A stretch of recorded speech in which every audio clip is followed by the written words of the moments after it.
Tungod sa gigahin nga 39.9 million pesos nga proyekto sa probinsya, farm to market road sa Barangay Lunday, Sibuko, gisimento na. Alang sa dugang detalye, sayro nato sa report ni Lori V. Cabilin. Nakita og nabati sa mga lumlupyo dinhi sa Barangay Lunday, lungsod sa Sibuko, ang kusog nga kalambuan pinaagi sa mga proyekto nga hiniusang gipaningkamutan sa probinsyal ug munisipal nga kagamhanan. Makabot na sa mga lumulupyo sa Barangay Lunday, sakop sa lungsod sa Sibuko ang gidamgo nga sementado nga dalan, pinagi sa 39.9 million nga proyekto sa kagamhanang probinsyal ilawom sa pagdumala ni Governor Roberto Uy.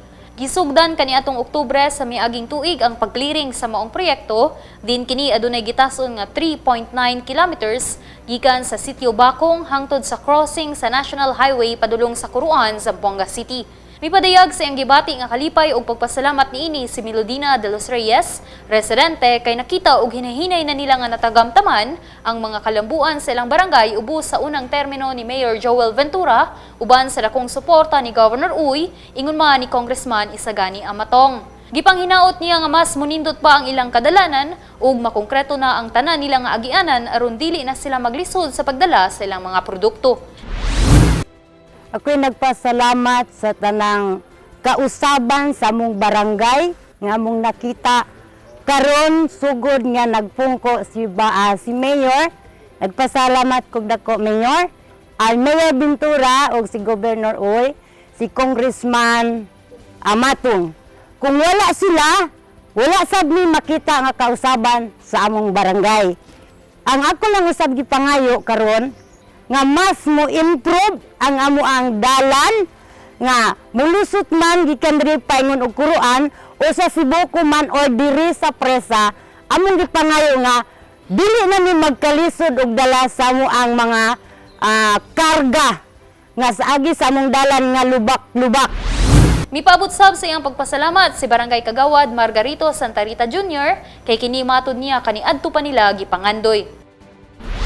Abi ninyo, sa una pag yun gipangandoy namo nga bata pa ko, lisod na ning dalan diri, pero karon dako kayo mig pasalamat kay na naayo na gyud among dalan, nanindot na gyud among dalan.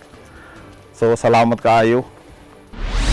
Nagpasalamat pod ang konsehal ni Mayor Ventura kinsa maoy nakatabang usab aron mapaabot kini nga proyekto sa ilang barangay.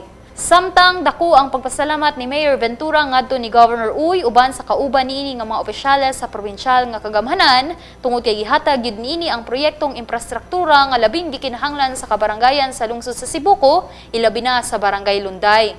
Sumala sa mayor nga kini nga barangay mao ang Rice Granary sa Sibuko, dinhi ang lapad nga mga basakan.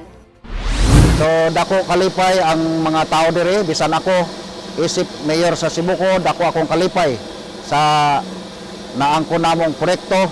Ang Barangay Lunday mao ni ang Rice Granary sa Sibuko. So lapad ang Rice Granary dire. So ubay-ubay na ang proyekto gihatag sa Department of Agriculture, mga